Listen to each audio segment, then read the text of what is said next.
Jeffrey, can you introduce yourself to our audience, since I already know who you are, because you've been very involved with our work too, our English YouTube program here. Can you also mention about that and how much you worked with the Korea Daily on that front, and also introduce yourself and what your job is? I know that I always ask you every single time, but the voters have very short memory. They only remember it during the election, many cases. So we would like you to explain that too as well. To the camera? To the camera, and you can go back and forth, natural way. Yeah, but camera, yeah. Okay, great. Well, hello, my name is Jeff Prang. I am the Los Angeles County Assessor. It's a pleasure to be here to visit with my friends at the Korean Daily.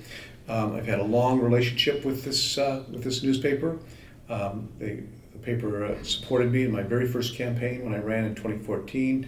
Worked closely with the paper. It actually appeared as a regular guest on a public affairs YouTube program for a couple of years, and I'm happy to be able to be back here to reintroduce myself and talk a little bit about my office and the job of the assessor. So the LA County Assessor is one of 3 county-wide elected officials. The other 2 are much more famous than me, and that's the district attorney and the sheriff. As the assessor, I am responsible for valuing all taxable property for property tax purposes. Just to give a little bit of idea about the office. So I run the largest local assessment agency in the United States. I've got about 1,200 employees located in 6 offices throughout the county. Our annual budget is about $200 million. I'm responsible for establishing the value for about 2.5 million real property parcels and business assessments annually that last year in 2021 were valued at $1.7 trillion. And from that, we generated over $17 billion in property taxes, which is allocated to school districts, to city government, to county services, and special districts. I am not the guy who collects taxes. A lot of people think that I often confuse that. I always tell them. You get booed a lot because of that, right? I actually get booed in parades now. I always tell people that the guy who collects property taxes has a very intuitive title. He's called the tax collector. Mm-hmm. And the way the system works is that, so you buy a house and you record a deed with the registrar recorder. The recorder then sends that deed to my office, and then we determine the market value of that property. We then turn that property over, that information over to another department called the auditor controller. Mm-hmm. The auditor controller is the one that tells you how much you owe. Mm-hmm. And then they turn that data over to another department, the treasurer tax collector, who sends the bills and collects the payments. Mm-hmm.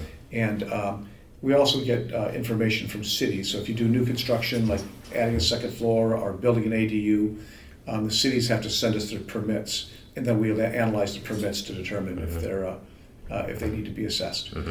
And so the importance of the department is a couple of importance. Individually, as property owners, it's really important that the assessor have the highest level of integrity and efficiency, because you are entitled to have your property valued fairly and accurately. My department does not care about revenue. We care about fairness and accuracy. But the department does play an extremely foundational role in local government. Cities and school districts depend largely on property taxes to pay for things such as teachers, public hospitals, libraries, roads. So property taxes usually goes to school. That's the understanding, right? 40% of every dollar. 40% of every dollar in property taxes goes to schools. LA County government gets about 25% of it. Cities get differing amounts. Special districts get some money, but all the money is local money. It doesn't go to the state of California. And all the services that most people know about and they depend on, again, roads and trash collection and libraries and parks and hospitals, police and fire, all those things are paid for substantially through property taxes. So in many ways, the assessor, I always, to use an analogy, I always say that I'm like on the old coal locomotives, I'm like the engineer shoveling coal into the engine. I don't determine where the train's going. Mm-hmm. I just make sure it has the power to get there at the control of the engineer. Just to make sure, you are the person who assess the tax, not ask them to pay for We it, assess the value. Value I don't of assess it. the tax. No, I just assess the assess the value. value. So we are adjacent to the tax system, but we don't do taxes. In fact, one of the things that's contributes to misunderstanding is some people will call me the tax assessor, and I'm not the tax assessor. I'm the property valuation assessor. I have nothing to do with, well, we're adjacent to taxes, but we don't assess Got it, taxes. got it. And the property values has been going up Property too values- much, right? In a Property way. values since COVID, you would think that it's counterintuitive, but because we had due to the pandemic, there was a recession that accompanied it. But the real estate market, particularly the housing market, went through the roof. Property values in 2020 increased about 20% Wow. countywide. What other type of investment do you get a 20% return in 12 months? But the reasons were a couple. One, there is a housing shortage. Secondly, because of COVID, a lot of people decided not to sell their homes to stay put. So the inventory was really limited. And then there was record low mortgage rates. So people were Got it. eager to get into the market. And folks were really spending well above asking price. House across the street from me was listed at $1.8 million and it sold for over $2 million. And that's very common, these bidding wars around the state, around the county, and around the country.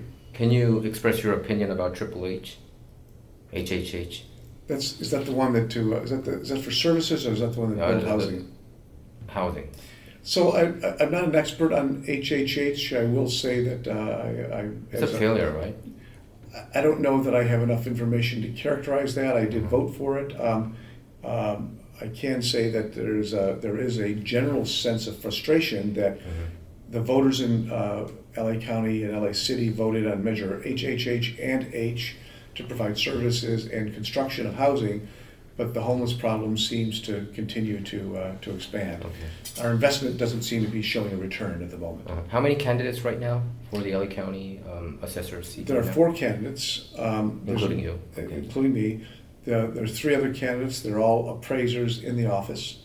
Historically, in the assessor's office for the last several generations, there's always most of the candidates are always from inside the office. Do you punish them afterwards if you win? No.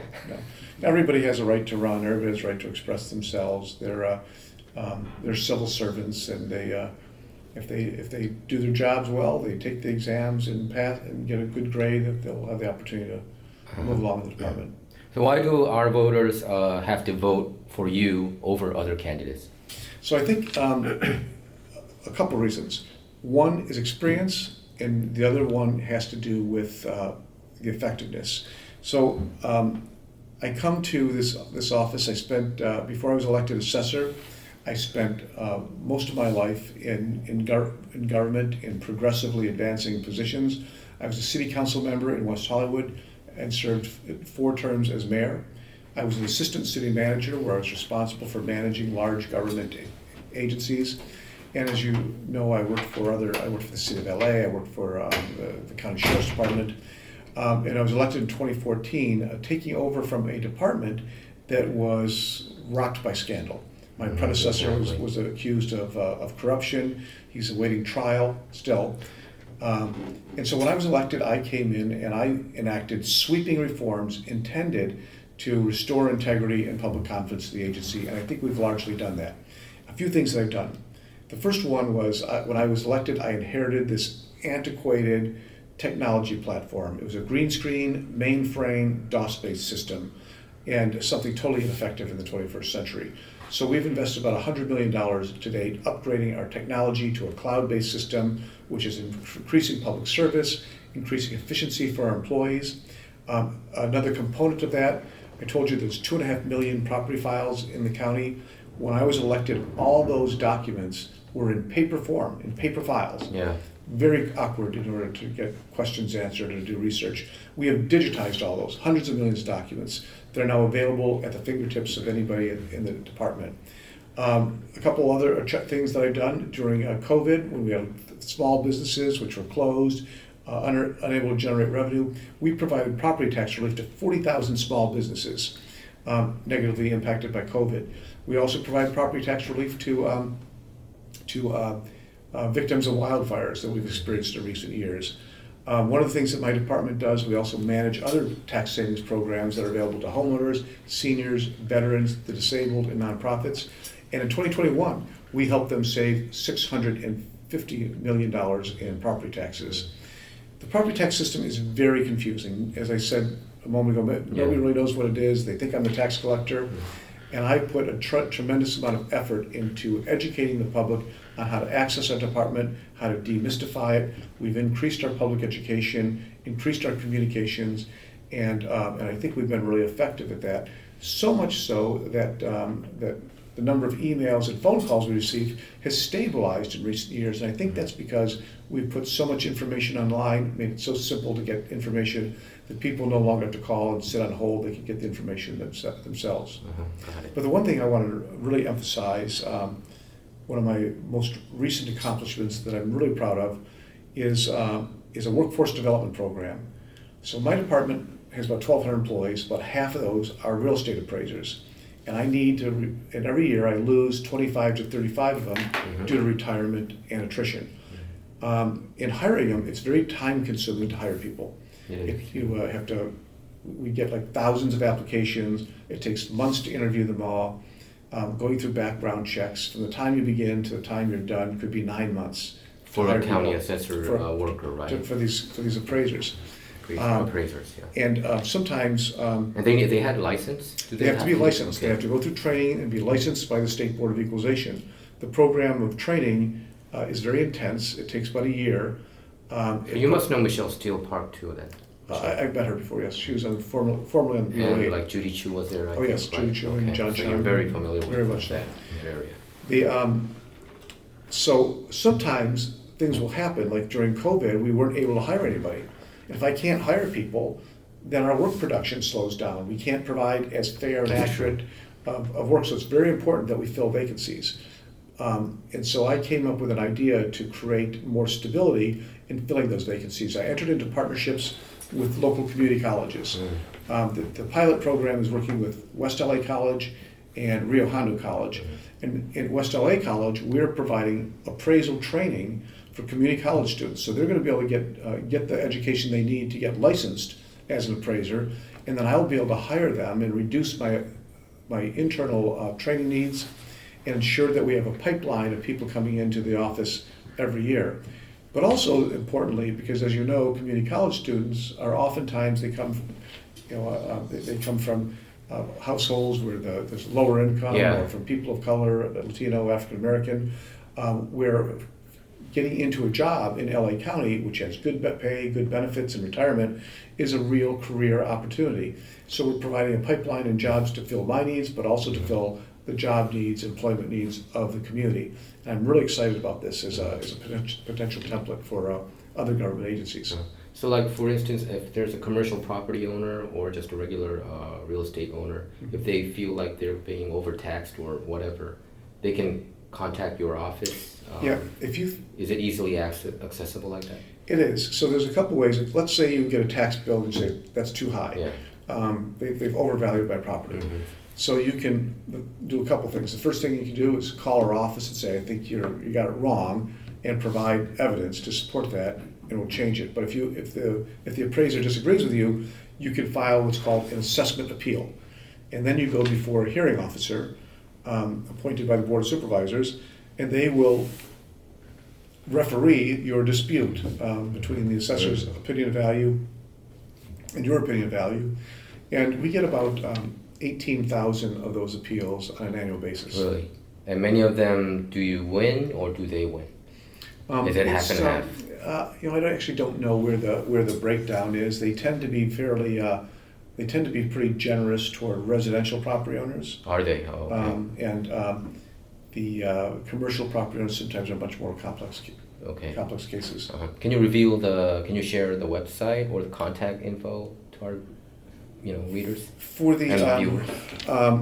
To file to whatever kind of complaint or even asking questions. Okay, not necessarily complaining. So the website for my office is assessor.lacounty.gov.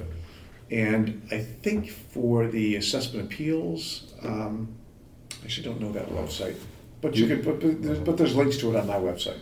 Do you have a Korean language support service available there? We provide services in multiple languages, including Korean, Okay, you do. Mandarin, and Okay. Tagalog, and Spanish. If you go to our website, you can choose the language you want. You view the website. Got it. Do you have like a racial? So you are the final person who sign off on who to hire and who to let go, or right? Technically, yes. I am the head of the department. I don't really get involved in a lot of those personnel decisions. I may sign an annual affidavit just attesting that things were done properly, but I'm not involved in specifically in the hiring of personnel.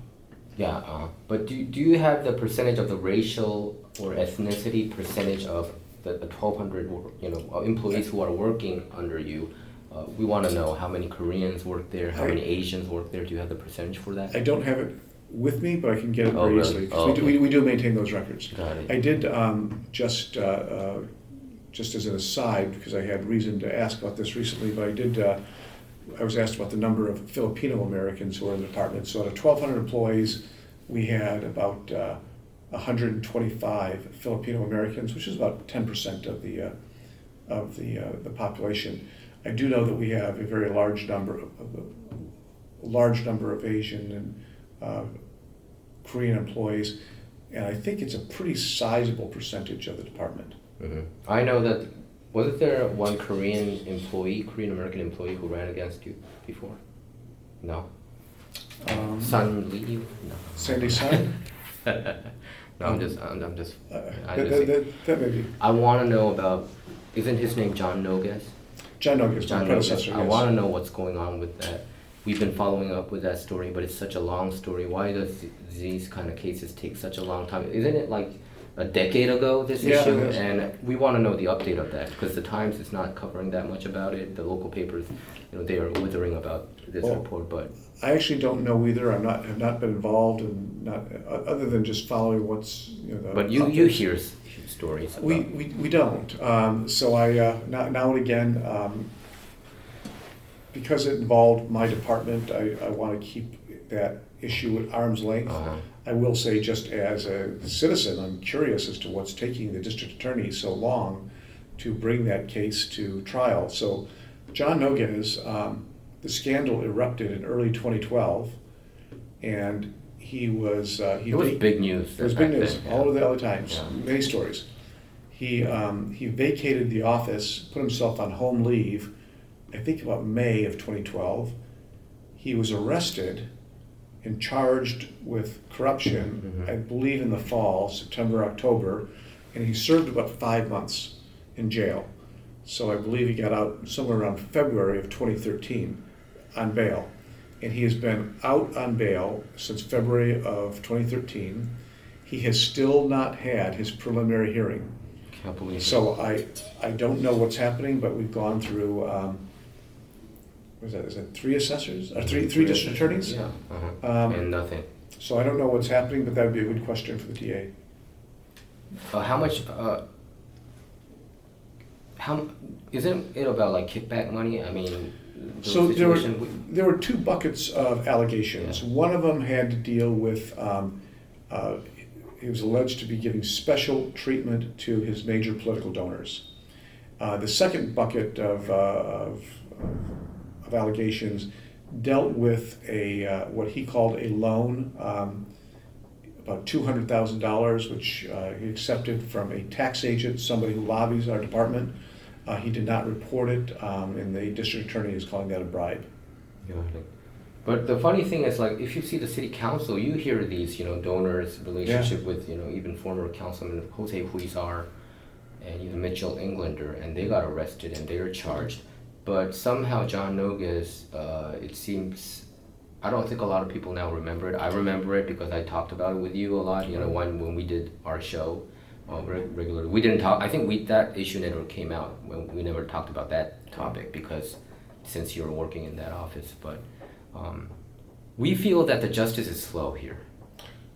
I don't think there's any other way to parse that. He's been out on bail for 9 years. I cannot think of another example of where somebody has been waited for a decade to be brought to court.